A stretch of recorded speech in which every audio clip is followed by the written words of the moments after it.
বৃহস্পতিবার রাত 7:45টার দিকে চট্টগ্রাম নগরের কোতোয়ালি থানায় নেওয়া হয় আইনজীবী আলিফ হত্যা মামলার প্রধান অভিযুক্ত চন্দনকে। এই সময় নিরাপত্তা বাড়ানো হয় থানা এলাকায়। কালো মাইক্রোবাস থেকে নামানোর পর হেলমেট পরা অবস্থায় দেখা যায় চন্দনকে।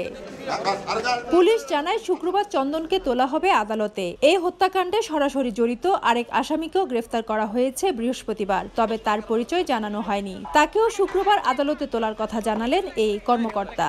এই হত্যা মামলার 1 নম্বর এজাহার নামীয় আসামি চন্দন দাস, যিনি এই ঘটনার পর থেকে আত্মগোপনে চলে যান, গ্রেপ্তার এড়ানোর জন্য বিভিন্ন কৌশল অবলম্বন করে আমাদের কোতোয়ালি থানাধীন একটি বিশেষ টিম তাকে শুরু থেকে গ্রেপ্তারের জন্য প্রচেষ্টা চালিয়ে যায়। এর আগে বুধবার রাতে ভৈরব থেকে চন্দনকে গ্রেফতার করে চট্টগ্রাম কোতোয়ালি ও ভৈরব থানা পুলিশের একটি যৌথ দল। ভিডিও ফুটেজে অনুযায়ী 26 নভেম্বর আলিফ হত্যাকাণ্ডের সময় কমলা রঙের টি-শার্ট ও কালো প্যান্ট পরা ছিলেন চন্দন।